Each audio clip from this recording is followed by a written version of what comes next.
¿Sí? ¿Cómo se puede? ¿Sí? Ya, muchas gracias.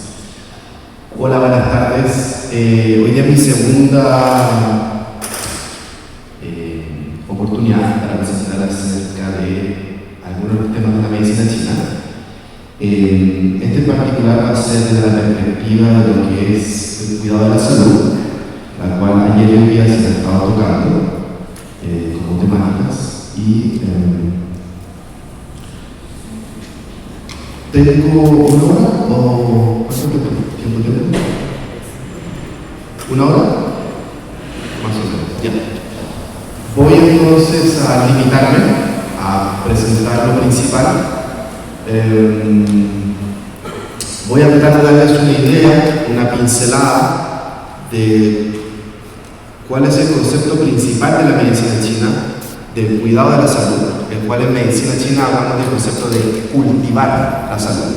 ¿Ya? En chino se dice Yangshen, cultivar la salud.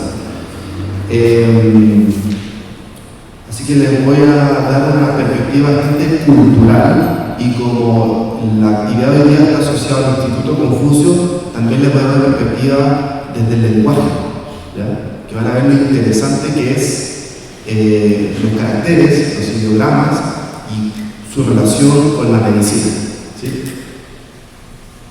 Vale. Yo sé que Costa Rica no tiene 4 estaciones, y en China tiene una característica donde sí tiene 4 estaciones.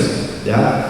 Puede que muchas de las cosas que yo hable parezca que no son aplicables, pero al final de la presentación yo les voy a mostrar evidencia científica al respecto de esto, y se dan cuenta que se puede simplificar, y que lo que es en el fondo el cultivar la salud tiene que ver con los estilos de, salud, de vida, y les voy a dar en el fondo tips muy prácticos desde la evidencia moderna, donde van a ver que estas cosas sí se pueden aplicar dentro de en el fondo condiciones geográficas y climáticas como son en Costa Rica. Vamos a hablar de partida que dentro de la cultura china el ser humano tiene que seguir un camino, seguir una vía. Y este concepto que suena abstracto, qué camino o qué vía, lo voy a ir de a poquito explicando y adentrándoles para que entiendan. ¿Sí? Lo primero que tenemos que entender, como algunas veces, quizás algunos de ustedes han escuchado sobre el taoísmo, ¿cierto? Bueno, el Tao, antes de ser un taoísmo, antes de ser un estudio o alguna gente incluso habla como una religión, si lo vemos desde el punto de vista de un carácter, de un ideograma, el Tao se refiere, si ven aquí, a una persona que está en una intersección de caminos. ¿Sí lo ven? Por lo tanto, eso es un punto de reflexión, es un punto decisivo, es un punto donde yo decido hacia qué dirección caminar, ¿cierto? Así que desde el punto de vista ideograma, Tao significa eso, ¿sí? Una intersección en donde yo decido hacia dónde caminar, ¿sí?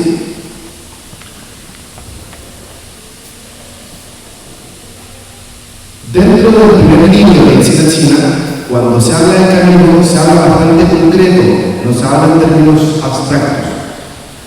Entonces, se refiere a que el yin y el yang, que por ahora son conceptos abstractos para ustedes, pero a medida que vayamos entrando se dan cuenta que es muy práctico.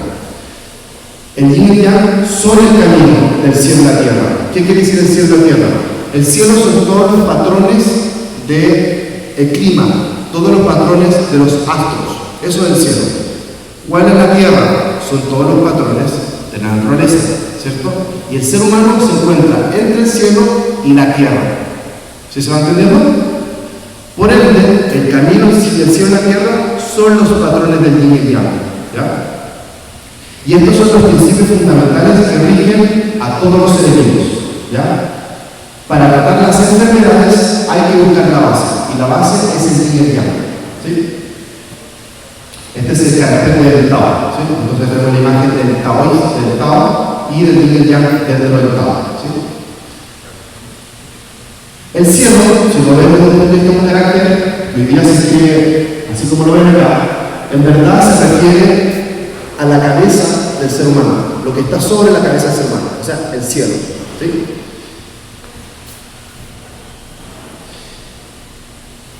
Se dice que en la antigüedad, para que sepan, este libro se escribió alrededor de 100 años antes de Cristo, En ese entonces ya hablaba de la antigüedad, ¿sí? 100 años antes de Cristo, cuando se hablaba de la antigüedad, se hablaba que la gente lograba vivir hasta 100 años, o sea que eran longevos. ¿Qué quiere decir eso? Que para 100 años antes de Cristo la gente ya no era longeva, ¿sí? Entonces, 100 años antes de Cristo ya hay registro escrito que se sabía que la gente antes sí era longeva, que de forma natural, ¿cierto? De forma fisiológica, la gente tiene la capacidad de vivir hasta 100 años, ¿ya?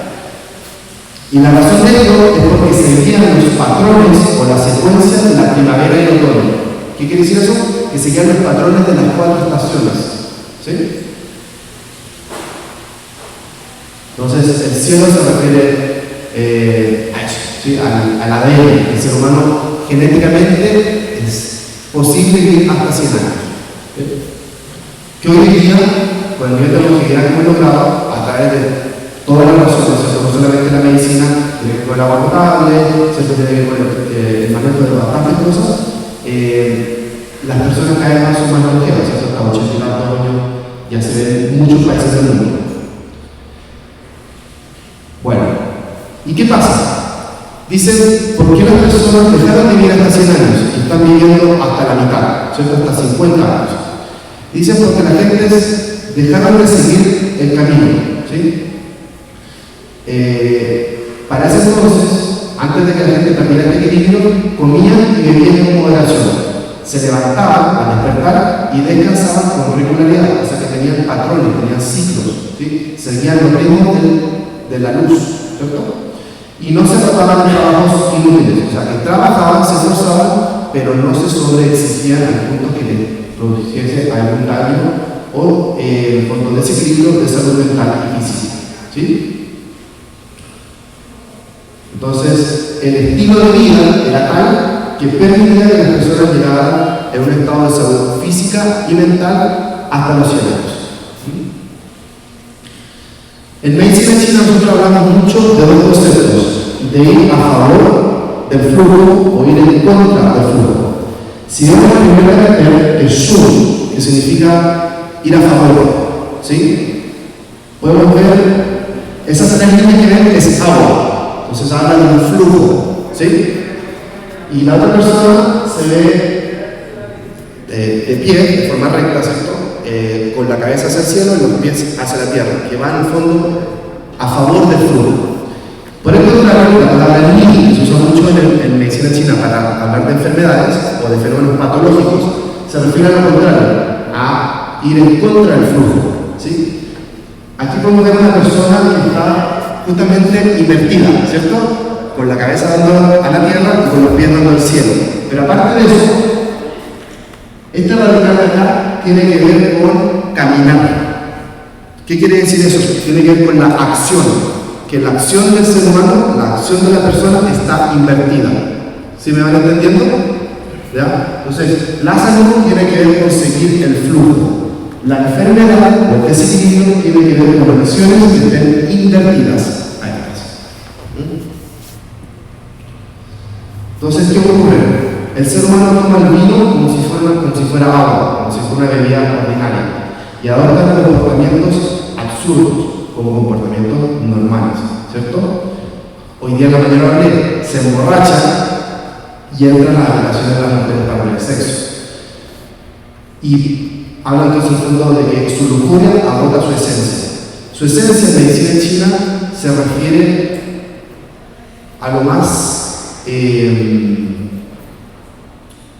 a lo que tiene mayor valor. El concepto de esencia en mandarín tiene el radical de arroz. Así como por ejemplo en la cultura, no sé si como será la cultura azteca y la cultura maya, el maíz, ¿cierto? Es la esencia, ¿cierto? Se dice de hecho que es el maíz lo que formó al ser humano, ¿cierto? En vez de estar hecho de célula, estamos hechos de maíz, ¿cierto? Si bien la cultura china no está explícito de esa manera, el radical de Qin, de esencia, tiene el arroz. Y la esencia, como expresión natural del cuerpo humano, es la leche y el semen. ¿Me van entendiendo la lógica? Entonces, lo que da vida que es la leche, y el semen, que produce la vida, si uno de forma excesiva, ¿cierto?, la pierde, la bota, eso produce problemas de salud, ¿ya? De hecho, esto, si ustedes lo ven, es experiencia empírica. Una mujer que tenga 50 años, habiendo sido mamá, y sobre todo si dio pecho, a una mujer de 50 años que no haya sido mamá, su aspecto físico es completamente distinto. ¿Sí saben lo que estoy diciendo? Y eso es porque están compartiendo toda su esencia para que otra vida pueda crecer y desarrollarse. De la misma manera, el hombre, que tiene que crear vida, que lo más preciado es el semen, hoy de la mañana lo expliqué, los efectos hormonales que tiene y otros más que, de verdad, hay poca evidencia y poco estudio todavía sobre el tema, ¿ya? Pero desde el punto de vista de la experiencia, desde el conocimiento empírico de los chinos, se sabe que una eyaculación excesiva produce problemas en la salud, ¿ya? Entonces los chinos de ese entonces no sabían mantener la plenitud. La plenitud aquí habla de un aspecto psicoemocional o de un aspecto espiritual, como quieran llamarlo, ¿cierto? Dicen, compromete su espíritu cuando no es el momento adecuado. Tiene que ver con comportamiento adictivo, con comportamientos compulsivos, ¿cierto? Todo tipo de placeres que en el momento, claro, producen satisfacción, pero a la larga uno sabe que no traen beneficios para la salud. Se refiere a esto, ¿sí? Si yo les digo, no duerman después de las 12, pero la película está entretenida, la fiesta está entretenida y lo están pasando bien, igual se duermen después de las 12 de la noche. Entonces, por placer, uno hace ciertas cosas, pero uno sabe que a la larga puede producir problemas de salud. Eso se está refiriendo, pero sobre todo desde un punto de vista psicoemocional. En el fondo que, como no hay plenitud, uno está constantemente buscando placeres. Y habla del levantamiento, que se refiere a despertarse, y el descanso, que no se ajustan a sus términos. Ahí tenemos imágenes del alcohol, ¿cierto? Que se toma como si fuera agua. O sea, 100 años antes de Cristo ya tenía un problema de alcoholismo. El tema del sexo, sobre todo estar embriagado o borracho y tener sexo, eso ya lo vimos que es malo tanto para hombres como mujeres, lo hablé hoy día en la mañana, ¿cierto? El exceso de trabajo, ¿cierto? Y estos estados espirituales o psicoemocionales o problemas de salud, los cuales nos llevan a tener comportamientos donde buscamos placer sabiendo que nos va a traer problemas de salud física o mental a largo plazo. Habíamos hablado que el yin y el yang eran los principios básicos del camino, pero ¿qué significa el yin y el yang? Para todo el yin y el yang es un concepto abstracto, ¿cierto? Cuando yo les digo yin y el yang, a la cabeza ustedes vienen esta imagen, pero ¿qué quiere decir eso? Para primero entenderlo, lo vamos a ver desde el punto de vista de un diagrama. El yin, si lo ven, son montañas. De este lado, el primer radical. Y del lado derecho tenemos, aquí está mostrando las nubes, ya que en el fondo está nublado. El carácter moderno, que es este, es la luna.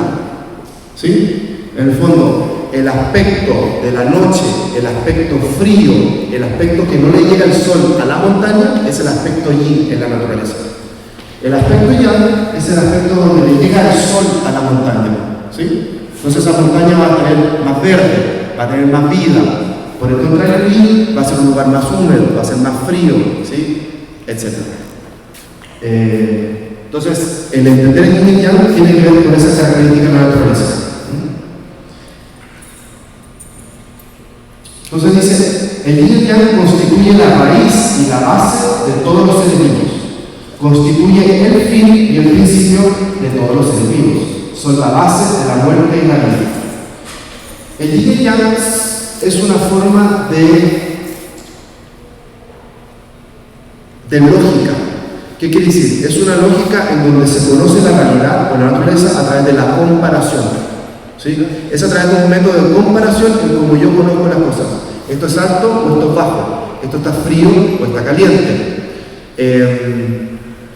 Esta persona está un poco agitada o está un poco cansada. ¿Sí? Todo es relativo a la comparación. El conocer los patrones de la naturaleza y el conocer los patrones de la salud y enfermedad se conocieron a través de la comparación. ¿Ya? Como no había tecnología, no había método científico, el método de investigar y conocer los patrones de la naturaleza y de la salud de la enfermedad es a través de la comparación. ¿Se entiende? De esa manera, quiero que vean que el yin y el yang no es un concepto abstracto, ¿ya? Es un método de reflexión, es un método de conocimiento.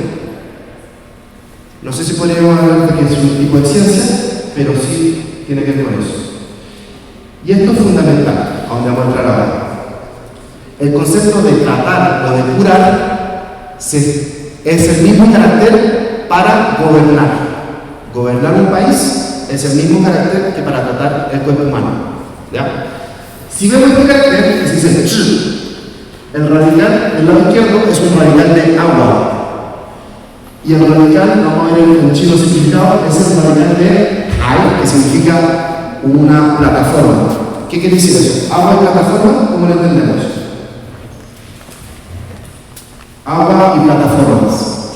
El concepto de chi, que en algunos contextos se usa para tratar las enfermedades, que también se usa para gobernar un país, lo que quiere decir es encauzar las aguas. ¿Se entiende, no? Entonces, ¿cómo encauzamos las aguas en nuestro cuerpo? ¿Y cómo encauzamos las aguas en un país? Es así como se entiende el chi, ¿no? Entonces, chi guo, gobernar el país.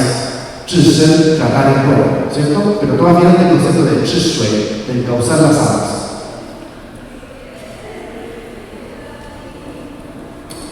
Para los chinos en la antigüedad hay una cita muy importante que dice: hay que tratar a las personas antes de que se enfermen y hay que ordenar un país antes de que esté en desorden. Si se dan cuenta, los principios de la medicina son preventivos. Los principios de gobernar un país son preventivos. Yo no espero que haya una guerra para gobernar. Y yo no espero que haya una enfermedad para tratar la salud, ¿sí? O para cultivar la salud. ¿Ya? Entonces, hay una metáfora que dice: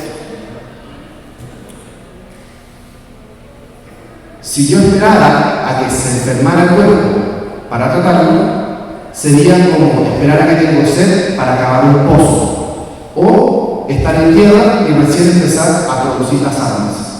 Entonces dice, ¿no sería demasiado tarde? Así que tratar la salud tiene que ver con encauzar las aguas. En resumen, con lo que acabo de presentar, que es en el fondo los conceptos filosóficos de la perspectiva de cómo cultivar y mantener la salud, tiene que ver. En cuanto al camino, los sabios la practican, los estúpidos la llevan solo como decoración. ¿Ya? ¿Qué quiere decir eso? Que aquí todos podemos estar hablando de salud, pero si nadie la practica, no sirve de nada, ¿cierto? Aquí venía un doctor en la mañana que dijo: si ustedes estudian cualquier profesión, cualquier carrera de salud y van a tratar con personas, ustedes le dicen: es que usted debería hacer ejercicio, es que usted debería comer tanto, es que usted no debería hacer esto, usted debería dormir, y nosotros estamos con las ojeras así de grandes, es que usted no debería comer tal cosa, y se nota que mi aspecto físico tiene que ver porque no llevo una buena alimentación, o le digo: usted tiene que hacer ejercicio porque le va a hacer bien, y se da cuenta que el tono muscular de mi cuerpo no tiene tono muscular, porque yo no hago ejercicio, soy sedentario. Lo primero, si estamos hablando del cuidado de la salud, es que tiene que ser practicada, ¿sí? Cualquier verdad no es verdad hasta que yo la hago mi verdad, y eso quiere decir que yo la practico. Entonces muchas veces ni siquiera hablar ya dicen muchas cosas. Si uno sigue el yin y yang, entonces resulta la vida. Si uno se opone al yin y yang, entonces resulta la muerte. Si uno sigue al yin y yang, entonces resulta el orden, ¿sí? Y así va. Bueno, el yin y yang tiene que ver con seguir las 4 estaciones, con los patrones de las 4 estaciones. Y antes de entrar en esto, cómo seguir las 4 estaciones y qué uno debería hacer en cada estación, quiero que entiendan que la medicina china tiene un concepto muy holístico del cuerpo humano, ¿ya? En donde vamos a hablar de los 5 movimientos, o también les dicen los 5 elementos, ¿cierto? Que vendrían siendo el fuego, la tierra, el metal, el agua y la madera. Pero ¿por qué hablamos de los 5 movimientos? Porque estos elementos no están fijos, no son estáticos en la naturaleza, están en movimiento, es una dinámica. ¿Sí? Por ejemplo, el elemento fuego tiene que ver con el corazón, tiene que ver con el intestino delgado, tiene que ver con la lengua, ¿ya? Tiene que ver con el sabor amargo de los alimentos, ¿ya? Para dar un ejemplo, por ejemplo, si tomáramos el metal tiene que ver con el pulmón y el intestino grueso, tiene que ver con el sabor picante, tiene que ver con la nariz, tiene que ver con la piel, ¿ya? Así distintos tejidos, distintos órganos se asocian, o distintas funciones dentro del cuerpo humano se asocian con distintos elementos. Y estos elementos están en una dinámica, ¿sí? Vale. Entonces la primavera, ¿sí? ¿Qué dice? De aquí es donde ustedes pueden empezar a prestar atención y aplicarlo. Hay que descansar tarde en la noche. ¿Por qué? ¿Qué pasa en primavera? Hay más luz, ¿cierto? El sol se pone más tarde. Por ende, yo me puedo acostar más tarde, ¿sí? Pero hay que levantarse temprano, porque en primavera el sol sale temprano, hay más luz, ¿cierto? Dice, muévete por el patio con sacar largas. O sea que uno está invitado a salir a hacer actividad física. Apenas comienza la primavera, hay un poquito más de calor, hay un poquito más de sol, salir a hacer actividad física. Entonces se va a hacer hincapié a la actividad física, a no ser sedentario. Despeina el cabello, no es mi caso, pero en la antigüedad no puede usar el pelo largo, ¿sí? Entonces dice, despeina el cabello y relaja la apariencia física, haciendo así que la mente se oriente en la vida. ¿Qué quiere decir eso?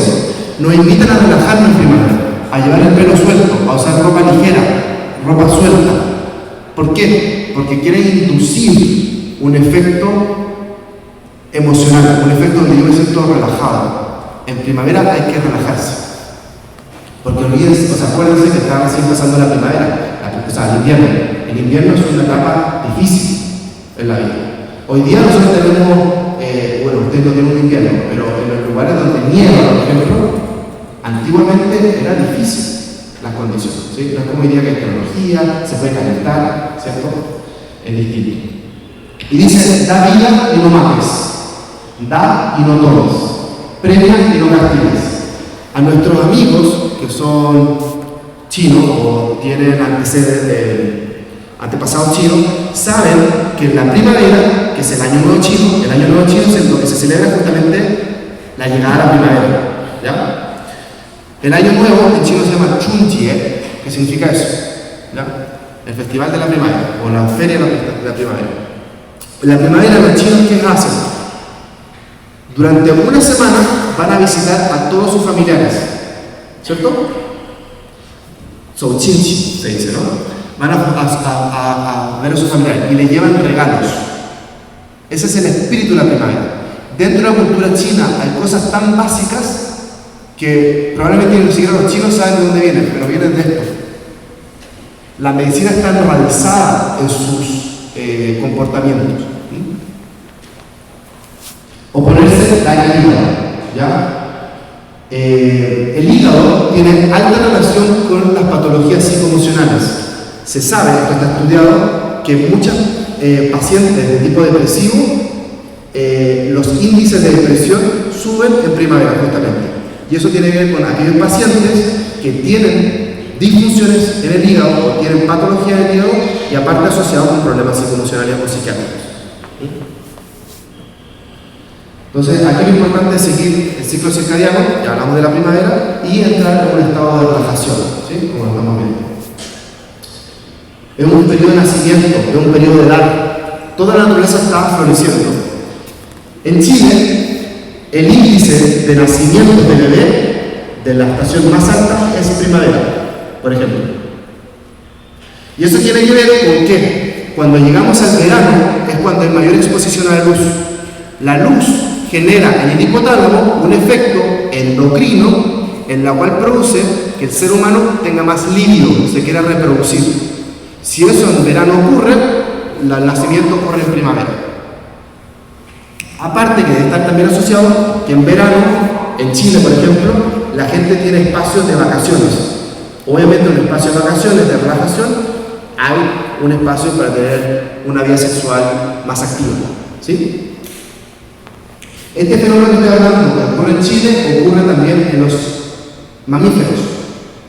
En muchos mamíferos, si estudian, por ejemplo, tenemos una doctora veterinaria, ella también les podría hablar lo mismo. En muchos animales es en primavera cuando se produce la mayor cantidad de nacimientos. ¿Ya? Y eso tiene que ver con la luz. ¿Ya? Entonces es un periodo donde se tiene que entregar la luz. Seguir la naturaleza de la primavera. Aquí un poquito profundo, no voy a entrarme tanto, pero ya me hice entender que el hígado de la primavera tiene una relación importante. ¿Ya? Entonces, para que tengan su hígado sano, simplemente sigan la indicación que le acabo de comentar. Dentro de los alimentos, en términos generales, alimentos que sean agrios o ácidos y alimentos verdes. Esos alimentos les hacen bien al hígado. ¿Ya? El verano. En el verano seguimos teniendo mucha luz, por lo tanto seguimos durmiendo tarde y nos seguimos levantando temprano. Durante el verano nos pasa que, sobre todo en los países que tienen 4 estaciones, el verano es un poco sofocante, agota, ¿ya? Entonces se hace hincapié, no te canses con el sol, ¿ya? No le hace bien al ser humano, por ejemplo, cuando hace mucho sol, estar acostado en una hamaca todo el día, ¿ya? A eso se refiere, eso no hace bien. Entonces es bueno ir a lugares donde haya sombra, pero mantenerse activo. Dice que la mente no tenga ira, ¿ya? Entonces, es un momento en el cual la ira generalmente en medicina china tiene que ver con fuego, con calor dentro del cuerpo. ¿Ya? Una persona muy iracunda, desde el punto de vista del lenguaje de la medicina china, es una persona que tiene mucho fuego. Como hay mucho fuego en el verano, que es el elemento del verano, el fuego, porque hace mucho calor, entonces no es bueno estar muy irritante, muy iracundo. Porque eso, con el fuego externo más el fuego interno, obviamente va a producir un desbalance, va a producir enfermedades. ¿Y a quién le va a afectar? Es al corazón. ¿Ya? Miren lo que dice: estimula la belleza ya que tu elegancia se perfeccione. Esto casi tiene que ver con cultura. En verano es donde el ser humano debería ser más creativo y preocuparse más de las cosas artísticas y estéticas. Es donde el ser humano debería ser más productivo en lo que es la elegancia y el arte. ¿Ya? Piensen que como es verano, ustedes quizás no ven aquí la naturaleza está todo el año frondosa, pero en los países que tienen 4 estaciones, cuando la naturaleza está más frondosa, es el periodo de verano. ¿Ya? Y es por eso que nosotros como seres humanos deberíamos desarrollar estas características también en verano. ¿Ya? Especialmente haciendo hincapié en esta época. Y dice, haz que el chi fluya como si lo que amas se encontrara afuera. ¿Ya? ¿Qué quiere decir eso? En el fondo que yo tengo que ir hacia afuera. En invierno uno se recoge. Hace tanto frío que yo no puedo ir fuera del lugar donde yo vivo. Pero en verano tengo que ir afuera. Inclusive, verano debería ser la mejor estación para viajar. ¿Sí? Y eso también tiene que ver con un efecto psicoemocional. El efecto de que yo viaje una vez al año o vaya a un lugar distinto tiene un efecto en la salud mental. Oponerse a esto daña el corazón. Ya no hablamos sobre el tema de la ira y sobre seguir los ciclos circadianos. El tema del arte y la elegancia, ¿cierto? En verano. No voy a hacer tanto hincapié en este detalle, pero sí les voy a decir en términos generales que los alimentos amargos y los alimentos rojos son los mejores para el corazón. ¿Ya? Amargos y rojos. El fin del verano en China es un periodo en donde llueve mucho, entonces es un periodo húmedo, a diferencia del verano que es muy caliente. ¿Ya? Es un periodo específicamente húmedo, ¿ya? Es un periodo corto de tiempo, el fin del verano. Y a el fin del verano se asocia con el vaso o el páncreas. Dentro de la medicina china, el estómago, el vaso y el páncreas se asocian con el fin del verano. Tienen que ver con el suelo o el elemento tierra. ¿Ya? Para el estómago, el vaso y el páncreas, los mejores alimentos son los amarillos y los dulces. ¿Ya? Que de hecho muchas veces los alimentos amarillos son dulces. El dulce no es el pastel, no es la torta, no es el azúcar refinado. El dulce es la fruta, el dulce es la verdura dulce. ¿Se entiende, no? Eso es súper importante, ¿ya? Sí. Hay una amiga que se ríe, entendió clarísimo cómo entonces. En otoño, este carácter es muy bonito. En otoño se recolecta y al recolectar se juntan las cosas en un granero. Por las condiciones que sea un granero, es natural que crezcan bichos o animales. Entonces se queman hojas para que quede un poco humeado toda la zona y lo que se recolecta, y de esa manera no se crecen los bichos y los animales. Eso es lo que muestra la imagen del otoño, su ideograma original. Bueno, en otoño, a diferencia de la primavera y el verano, ¿qué tenemos que hacer? Es otoño, es una época más yin, es más oscura, es más fría, por lo tanto hay menos sol, hay menos luz. Entonces hay que descansar más temprano y hay que seguir levantándose temprano, porque en el otoño aún la luz en la mañana aparece a una hora más temprana. Dice, levántate junto con el gallo, ¿ya? O sea, el gallo es el referente, es el reloj. Deja que la mente sea pacífica y tranquila. ¿Cómo es el otoño? El otoño es un periodo donde las hojas del verde empiezan a volverse amarillas, rojas, café. Es un periodo donde se empiezan a caer. Es un periodo donde las mariposas, por ejemplo, en los países que tienen 4 estaciones, uno ya no las ve, porque uno las ve en primavera y en verano, específicamente en primavera. Todos esos insectos que uno escuchaba en verano, en los árboles, así fuerte, en otoño uno ya no los deja de escuchar. Entonces, toda la naturaleza empieza a entrar en calma. Por lo tanto, el estado psicoemocional de la persona debería ser de recolección. Un periodo donde uno empieza a entrar en calma. En verano se fue al viaje, se fue a pasar bien, ¿cierto? Se dormía tarde, se despertaba tarde, estaba activo, hacía arte. ¿Se entiende lo que quiere decir? En cambio, el otoño es un periodo de recolección, es un periodo donde tenemos que ir relajándonos un poquito más, ¿cierto?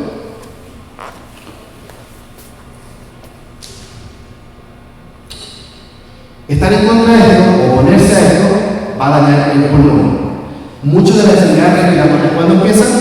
En otoño y posterior en invierno, ¿cierto?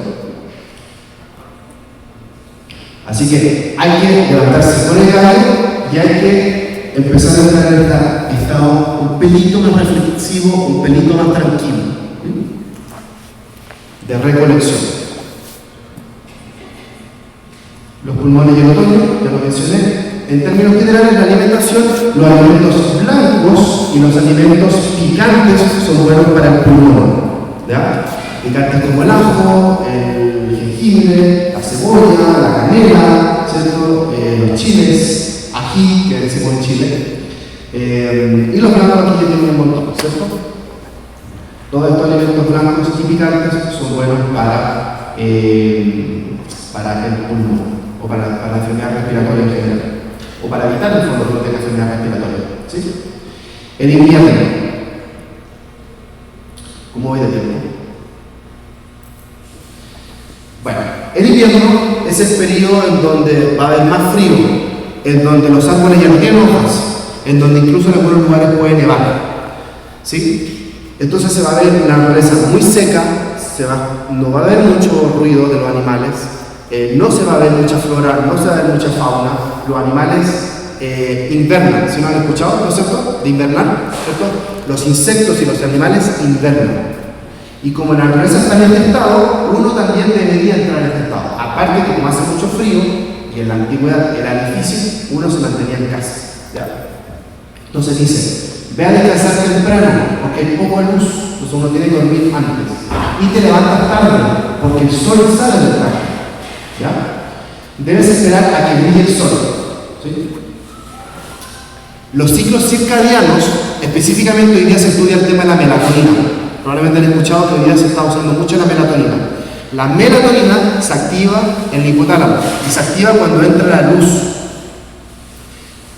El proceso del ciclo circadiano que se activa, no me recuerdo ahora exactamente, pero creo que son 16 horas después de que recibe el primer rayo de luz, es que la melatonina se empieza a producir, ¿ya? Entonces, por eso es tan importante seguir los ciclos circadianos, porque si yo rompo ese ciclo, la melatonina quizás no se va a producir, o se va a producir en un momento que no se debería producir. Y entonces producen los desequilibrios y la alteración del sueño. Y la alteración del sueño, ustedes saben que produce un montón de enfermedades, ¿ya? Desde el punto de vista psicoemocional, como la primera, hasta de todo tipo de desbalance. Hormonales, el sistema inmune, el sistema nervioso, etc. Dice, deja que la mente entre en un estado como si estuviera oculta, ¿ya? Como si estuviera encerrada, como si tuvieran intenciones secretas. Entonces tiene que ver con el estado del invierno. Evita el frío y busca el calor, y no permitas que el sudor fluya a través de la piel. ¿Qué quiere decir esto? El invierno es cuando nosotros más deberíamos evitar deportes que nos generen sudor excesivo o actividad sexual, específicamente para los hombres, de eyaculaciones excesivas. El verano es la estación del año donde más libertad tenemos para eyacular, pero el invierno es el momento del año donde menos frecuencia deberíamos tener en las eyaculaciones.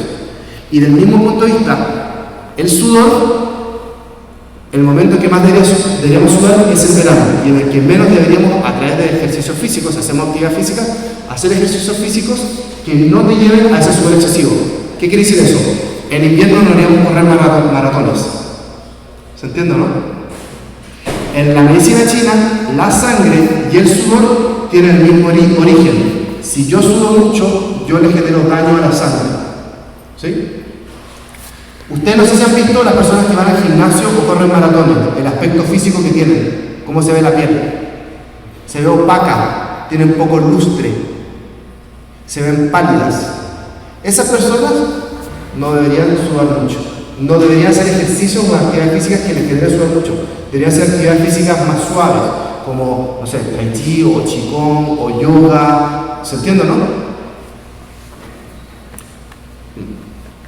A diferencia de la persona que tenga la piel grasosa, con mucho lustre, el pelo grasoso, las mejillas rojas, los ojos rojos, a esa persona que se la suda. Esa persona tiene exceso de calor. A esa persona hace bien sudar.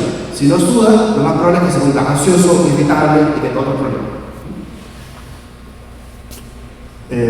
Bueno, oponerse a daña el riñón. Así que hay que levantarse cuando salgan los rayos de luz. Y hay que buscar el calor, hay que abrigarse, ¿sí? Bueno, los alimentos, el alimento negro y los alimentos salados. Mejor ejemplo de salado no quiere decir agarrar la sal refinada y echarle sal al plato. Quiere decir comida de mar. Porque esto es natural, ¿se entiende, no? ¿Cuáles son los alimentos salados en la naturaleza? Eso es lo que tienen que pensar. Lo mismo con el dulce, no es el azúcar refinado. ¿Ya? Entonces, por ejemplo, ¿qué alimentos son salados y son negros? Quizás, por ejemplo, las conchas, ¿cierto? Que son, ¿cómo se llama lo que tiene dentro? ¿Cómo? Que sean de color negro, ¿sí? Negro y salados, ¿se entiende? Todo lo que venga del mar, sobre todo que sea oscuro, como las algas, ¿se entiende? Las algas son oscuras y son saladas. Excelentes para la salud, excelente para los riñones. ¿Ya? El cacao, pero no el chocolate que hacen los europeos, ¿sí? El cacao como lo comían originalmente nuestro pueblo original, ¿sí? Que no se comía, se tomaba líquido el cacao, ¿sí? El ajo negro, por ejemplo, aceitunas, etc. Bueno, terminando ya con todo el tema más cultural de la medicina china, Biancheng es el médico más antiguo desde el punto de vista de literatura, de que se haya escrito registros de médicos, el más antiguo es Biancheng. Entonces él es como la máxima autoridad, ¿sí? Es como el padre de la medicina china. Entonces hay un rey que le pregunta a Biancheng y le dice, Biancheng tenía 2 hermanos, son 3 hermanos entre ellos, ¿ya? Biancheng es el más joven, ¿sí? Y el rey le pregunta a Biancheng, ¿cuál es el mejor médico de ustedes 3? Porque los 3 eran médicos. Entonces Biancheng dice, el hermano mayor es el mejor, el hermano mediano es el segundo mejor, y Biancheng es el último. O sea, dice que él era el peor médico dentro de sus hermanos. ¿Por qué dice esto? Entonces Bienchue sigue y dice, el hermano mayor es el mejor en el tratamiento de las enfermedades que no tienen forma en el cuerpo, por lo que su nombre no sale de casa. ¿Qué quiere decir esto? Al hermano mayor de Bienchue solamente lo conocían que era médico en la casa. Fuera de la casa nadie sabía del hermano mayor de Bienchue. ¿Por qué? Porque el hermano mayor de Bienchue mantenía a sus familiares sin enfermarse. Entonces, como no se enfermaban, no llamaban la atención. ¿Se entiende, no? La medicina, y eso es súper importante, la medicina de prevención, de cultivo de la salud, no es llamativa. No son fuegos artificiales, porque es normal, no se siente nada. Es cuando yo empiezo a sentir cosas cuando algo está mal, ¿cierto? Ahí es cuando le llama la atención. Y cuando yo siento algo, me siento mal, y me lo tratan, ¡wow! Espectacular. Pero en verdad es el médico que hace prevención y evita que uno se enferme, el que en verdad debería ser más espectacular. Según Bienchue. Bienchue dice, el segundo hermano trata a los enfermos, pero la enfermedad está en el pelo, ¿ya? O en los vellos. O sea, ¿qué quiere decir? Está en la superficie del pelo. Son enfermedades que son superficiales. Porque el nombre solamente se conoce en la capital. O sea, al hermano de Bienchue, el segundo que está al medio, solamente se conocía en San José. Si van a Limón, ya no lo conocen. ¿Se entiende, no? Y el tercero es Bienchue. ¿Y qué hace Bienchue? Él perfora los vasos sanguíneos, ¿sí? Con agujas con piedras filosas, hace sangría, prescribe medicinas tóxicas. ¿Sí? Las medicinas tóxicas se refieren en el fondo a los fármacos naturales, los fitofármacos, que todos no son inocuos. Obviamente, como puede ser fármaco, también puede ser nocivo para la salud. Y Bienchue es el más famoso en todo el país. ¿Se entendió? Dentro de la medicina china, el mejor médico es el que cultiva la salud, el que evita las enfermedades. ¿Sí? El peor médico es el que trata las enfermedades. Entonces también está en la prevención. Y hay otro dicho en este libro, el clásico interno, en Juan de Liechín, que dice: el practicante superior inicia una cura donde aún no hay enfermedad, no cura donde ya hay enfermedad. Vale, eso es toda la parte de medicina china. No sé cómo estamos, 5 minutos. Voy a volar en todo lo de evidencia moderna, ¿ya? El tema de la cronología. Esto es moderno, tiene poco tiempo de investigación, pero es investigación seria, donde se estudia el ciclo circadiano y las distintas funciones cíclicas de distintos órganos o distintos tejidos, ¿ya? Por ejemplo, se sabe que el hipotálamo tiene ciclos en relación a las funciones del riñón y el hígado. El hígado tiene ciertos estímulos de parte del sistema nervioso de formas cíclicas, no es igual durante todo el día, ¿ya? Lo mismo, por ejemplo, con la presión y la temperatura, tiene ciclos dentro del cuerpo humano, ¿ya? Aquí podemos ver esta imagen, no sé si se verá claro. Podemos ver, por ejemplo, la temperatura corporal más baja del cuerpo es dentro de las 4 de la mañana, ¿cierto? La elevación de la presión ocurre en las 6:45 de la mañana, ¿sí? Aproximadamente. El cese de la secreción de melatonina, que hemos hablado, ocurre a las 7:30 de la mañana. Y así va con distintos procesos fisiológicos del cuerpo que tienen ciclos. Entonces, todo lo que estamos hablando de los chinos, que parecía que fuera muy romántico, muy teórico, no lo es. El chino lo que observó por miles de años y hasta que lo empezó a escribir fue nada más que la observación de la naturaleza y la relación con la salud y la enfermedad del ser humano. Y entonces halló patrones fisiopatológicos y estudió los patrones de diagnóstico y tratamiento. Y esa es la herencia que nos dejan hoy en día. Dentro de la cronobiología médica se ha establecido como una disciplina científica que comienza a dar explicaciones a fenómenos fisiopatológicos desde un punto de vista del orden temporal, que solo se había abordado de manera descriptiva y anecdótica, dando sustento, como lo hemos dicho anteriormente, a esquemas no solo terapéuticos, sino también diagnósticos. ¿Ya? Y aquí podemos ver, por ejemplo, temas del asma, la migraña, la rinitis, enfermedades vasculares, todo asociado a los tiempos del día y a los ritmos, en el fondo, de los distintos órganos o tejidos del cuerpo humano. Yo le hablé de ciertos alimentos, ¿cierto? En ciertas estaciones comer ciertos alimentos. Este estudio me parece que es revolucionario. Se buscaron ciertas zonas en el país que fueran más longevas, los sectores más longevos de todo el mundo, no el país, de todo el mundo, y encontraron estos sectores. Y entonces fueron a estudiarlos y a ver qué hacían que estas comunidades fueran tan longevas. Y se les llamaron las zonas azules. Lo que descubrieron, ellos en un principio lo que pensaban que se iban a encontrar era como un tipo de dieta en particular. ¿Y qué se dieron cuenta? Que todos estos 4 o 5 lugares distintos tenían dietas completamente distintas. Unos vegetarianos, unos comían solamente carne, otros solamente comían muchos mariscos o pescados, etc. O sea, las dietas no tenían ningún patrón en común, eran completamente distintos, ¿ya? Pero, ¿qué sí hallaron? Hallaron que la comunidad tenía muchas, entre estas 5 comunidades o 4 comunidades, encontraron que tenían patrones en común. Por ejemplo,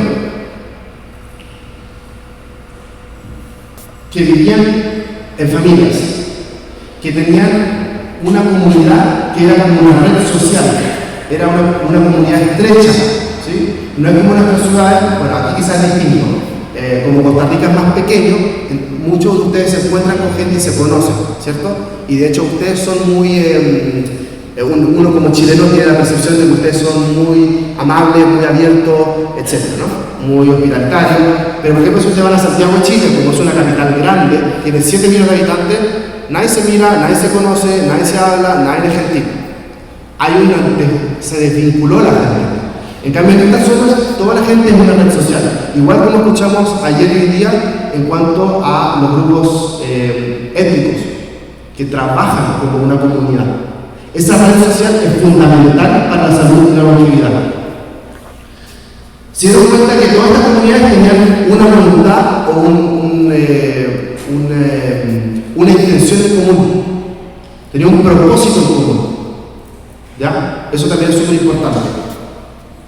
Hoy en día, con todas las condiciones políticas que tenemos, los propósitos en comunes están bastante divididos. En cambio, en estas comunidades, por ejemplo, como lo vimos ayer, necesitaban una piedra grande, ¿cierto? Y la piedra grande iba toda la comunidad estaba involucrada en llevar esa piedra hacia un sector. Era un éxito de toda la comunidad llevar esa piedra, después limarla. ¿Sí se entiende lo que quiere decir? Toda la comunidad se involucra, tienen propósitos en común. Tienen lugares de trabajo, tienen restaurantes, tienen una fe en común, o unas creencias en común, tienen escuelas. Y el tema de la alimentación, lo más importante, más allá de la diferencia de alimentación, es que no tienen alimentaciones con alimentos ultraprocesados. ¿Ya? Cuando yo les digo, tienen que comer alimentos salados, justamente no es con sal. Cuando le digo alimentos dulces, justamente no es con azúcar refinada. Si ustedes llevan al supermercado, el 70% de los alimentos que nosotros consumimos, ustedes ven por atrás, son ultraprocesados. Todos tienen azúcar y sal. Las enfermedades cardiovasculares ya está más que comprobado que tiene una relación directa con una alimentación de ultraprocesados.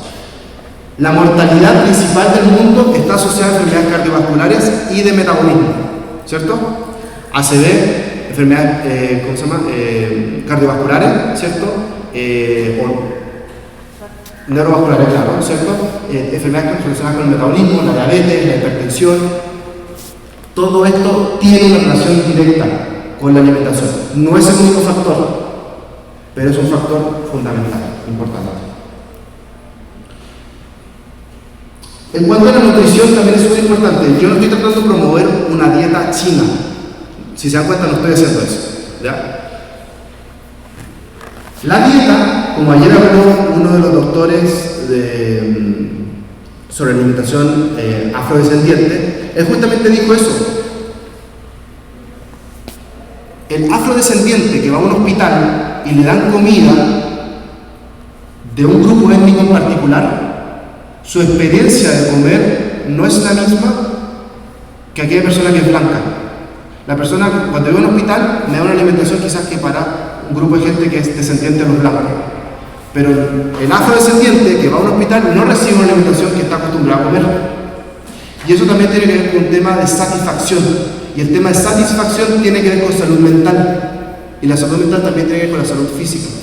La dieta no es un componente unifactorial. Si podemos ver lo complejo que es la dieta, ¿ya? Y por eso le mostré también el tema de las zonas azules. La dieta es multifactorial. Y hoy día, más que una dieta, deberíamos hablar de patrones de alimentación. Eso quizás es el concepto moderno del cual deberíamos hablar. Patrones de alimentación, ¿ya? Sí se sabe, y esto es medicina china, toda mesa debería tener 5 sabores y 5 colores. ¿Qué quiere decir eso? De forma empírica, el chino sabía que si en la mesa había 5 sabores y 5 colores, yo iba a estar nutriendo a todos los órganos del cuerpo. Desde un punto de vista moderno, tenía todos los macro y micronutrientes necesarios, porque la alimentación es diversa. Si ustedes van a una mesa china, ¿cómo es? Son varios platos con muchas verduras, con distintos tipos de carne, variado. ¿Se entiende, no? Comer variado es lo más importante. Independiente si vegetariano, si carnívoro, lo que sea. O sea, herbívoro, lo que sea. Ya. El tema de los últimos procesados, para terminar ya, hay una correlación de que son alimentos adictivos, pero los están regulando y legislando y se comercian con toda libertad. Hay mucha evidencia de que los alimentos ultraprocesados son adictivos y tóxicos para la salud. Tienen efectos no solamente en la salud física, sino también en la salud mental. ¿Algunos de ustedes vieron el documental de este tipo que comió McDonald's por un mes? Algunos quizás lo habrán visto. Ajá, Oversize. Bueno, eso es simplemente una observación empírica de esto. Quizás un ejemplo extremo, pero hay evidencia. Ya no es un caso. Lo otro importante es el tema del estrés, que en nuestra sociedad es un gran tema. Sobre todo los países de primer mundo o los países más desarrollados son los que muestran los índices de enfermedades mentales y de suicidio más altos. A diferencia de los países entre más pobres, muestran menos problemas de salud mental. Más allá de entrar en la razón del porqué de esto, hay bastante evidencia en cuanto a las distintas tradiciones de ejercicios respiratorios, ejercicios de concentración, ejercicios de mantener quieto el cuerpo y concentrarse o enfocarse en algo que trae salud mental, ¿ya? El mindfulness en el fondo ha sido el esfuerzo de estudiar las tradiciones antiguas, de quizás quitarle un poco el lenguaje de las tradiciones antiguas y darle una versión científica. Yo quiero nuevamente, porque como soy médico de medicina china, decir lo mismo. La tradición existe y tiene un valor, y eso no se debería perder. El que la estudiemos y la entendamos hoy día con la tecnología y el lenguaje moderno no es un conflicto, pero las tradiciones existen por algo y hay que respetarla y mantenerla. Y ahí hablamos mucho de la multiculturalidad y este tema. Entonces, creo que el mindfulness, el valor que tiene es muy importante, pero no se debería perder todas las tradiciones de prácticas tradicionales. Y estudiarlas también en su contexto tradicional. El ejercicio y la relación con los niveles de cortisol. Todos sabemos que niveles altos de cortisol crónicos en el cuerpo generan problemas de salud mental. Bueno, el ejercicio no es solamente bueno para el cuerpo, también es bueno para la salud mental. La actividad física es buena para todo. Hoy día más que todo se está estudiando que el músculo no es solamente una estructura, no solamente que sea de bonito. El músculo cumple funciones importantísimas, por ejemplo, con la diabetes, con enfermedades cardiovasculares, con la salud mental. Durante el COVID se estudió y se dio cuenta que todos los adultos mayores que tenían mayor masa muscular se enfermaban menos graves y se recuperaban más rápido. Hay cada vez mayor evidencia que el músculo cumple múltiples funciones. Voy a decir algo que no tengo pruebas, pero tampoco tengo dudas. El sedentarismo debería ser una enfermedad. Si yo no duermo, se llama insomnio. Si yo no voy al baño, se llama constipación o estreñimiento. Si yo no me muevo, eso se llama sedentarismo. Y cualquier condición que genere enfermedades debería ser considerada como tal. El sedentarismo es una condición enfermiza o es una condición que genera enfermedades.